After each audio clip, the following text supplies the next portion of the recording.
Peace and prosperity, guys. Welcome to my YouTube channel. I'm coming live from Herefordshire countryside. It's a beautiful day in England. Wow, so grateful to be here. So grateful for my shine. So grateful for my health. So grateful for many things. Welcome back. This is Dharma Diaries day 8. So it's actually day 9 today. But if you've been watching the videos, if you've been to Vipassana, then you will know that the main teaching here is anicca, anicca, anicca, which means impermanence. All things are impermeable.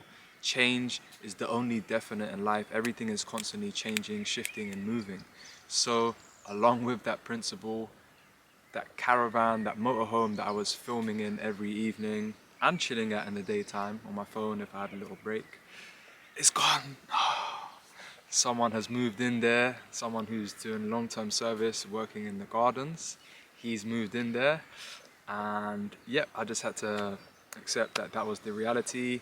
And yeah, I realized I was quite attached to that place, but nevertheless, I've had to come out here today, which actually I'm outside of course boundaries, which is a bit naughty, but yeah, I just kind of had to, keep things moving, keep things moving. So yeah.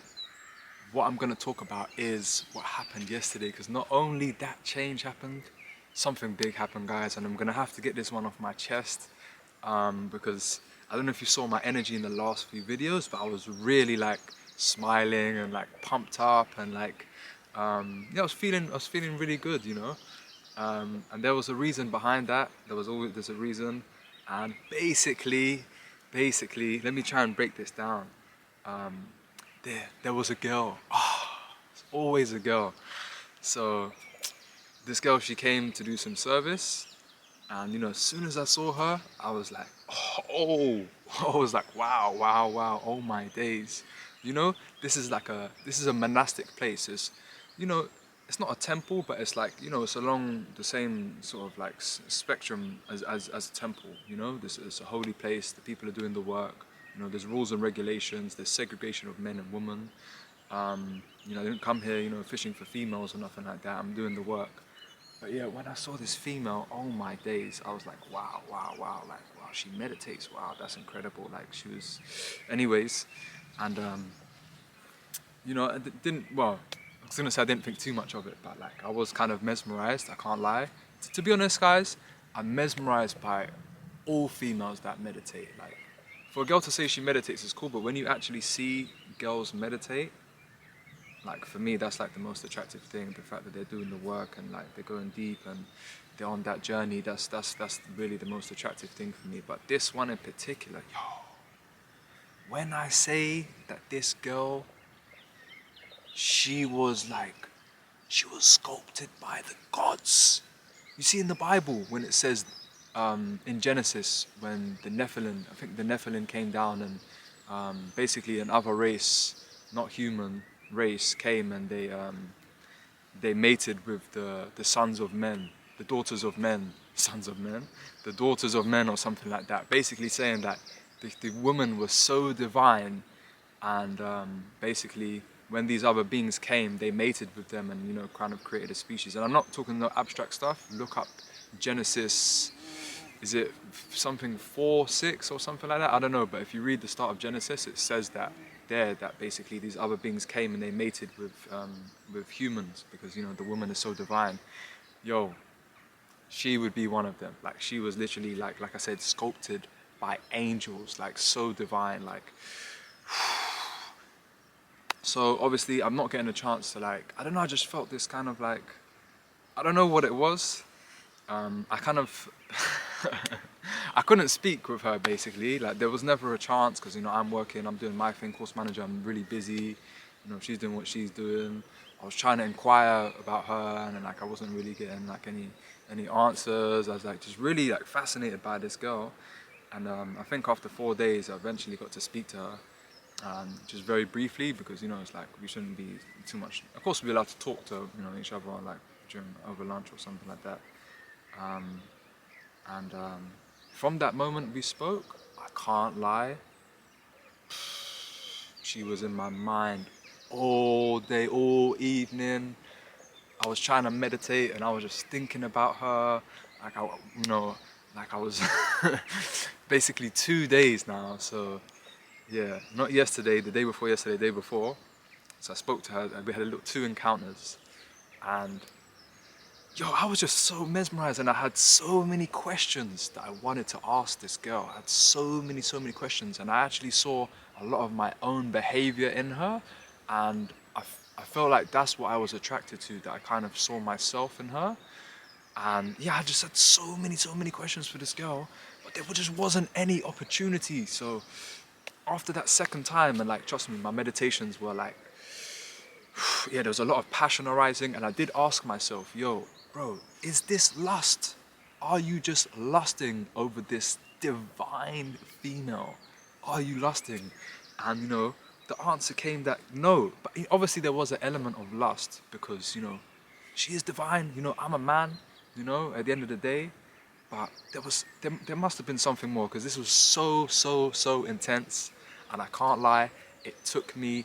My meditations became difficult. So the both time we spoke, it was like around dinner time, around 5. So those evening meditations, I was completely elsewhere.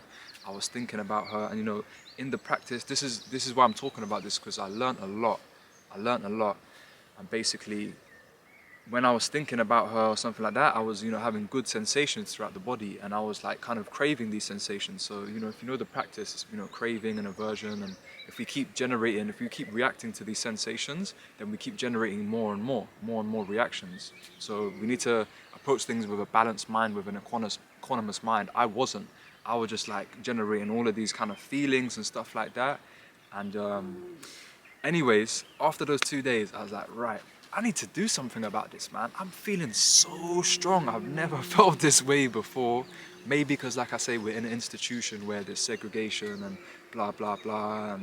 And yeah, I don't know what it was, but and maybe because I'm feeling myself for the first time. Maybe I'm in touch with myself, in tune with myself for the first time. And I want to, like, I don't know, I'm feeling a lot of love. I don't know what it is, but I was like, right, I need to do something about this. So I was like, right, the next day, I'm just gonna like kind of go up to her and say, yo, like, we need to speak somewhere, or And next day, yo, at the lunch group sit, she wasn't there. I was like, my mind was playing tricks, so it messed me up. See, this is what I'm saying about an imbalanced mind. When we crave something and it's not there, we suffer. So I was craving for some sort of, conversation, connection, and, she might not have even been gone, she might have just been in bed. But all of a sudden I went to like all these bad thoughts, oh my God, she's gone, oh my God, like I didn't get a chance, blah, blah, blah. And I tried to like rebalance my mind, and I realized how much over these last couple of days, especially the last 2 days, but really and truly since I seen her, I was mesmerized, how much my mind was possessed, and how much I was kind of not falling off the practice, but I saw how my mind, kind of became possessed in a way that took me away from the practice. So anyways, I tried to remain equanimous and just get back into my body. And but yeah, it actually turns out that she left. The girl left. And I didn't even get a chance to connect with her, to see what this was all about. Was I just lusting? Was there something else? Was there something that she could have learned from me? Was there something I could have learned from her? Like, is this all a dream? What is this all about? So basically, yeah, big lesson was learned. At that point, I was like, rah, man, I really had to check myself. And after that, I really went back in the meditation hall when I see that she had left. And I really just had to come back to myself and, just try and get back into the practice a bit more. I don't even know what I'm saying, but I just kind of had to get that off my chest. And yeah, it's mad. And I learned from it that I do have a strong desire for females, like, and not in like a low vibrational way.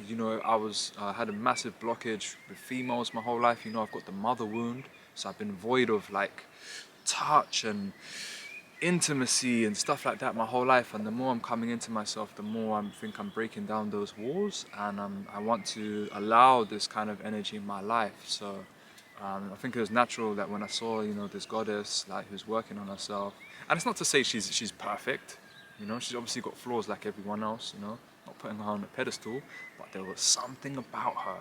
But anyways, I think I'm waffling. I'm gonna leave it at that. I don't know if I can make any more videos out here because it is, outside of course boundaries, and I don't want to get caught and go down that rabbit hole of me breaking the rules and then being onto me and all that kind of stuff. You know what I mean? So, and also 2 guys left yesterday, 2 guys left in the evening. People are dropping a lot. This has been an intense 10, 11 days. It's been 9 days so far. Today there's a nice clean energy around the place. And yeah, this is the last day of real work. So yeah, like I said, I thought when I was doing these Dharma diaries that I would be talking about what the students are going through, but it's actually what has been going on with me. So much journeying, it feels like a month has gone by. So anyways, I'm gonna leave it at that, and I will see you on the next video. Peace.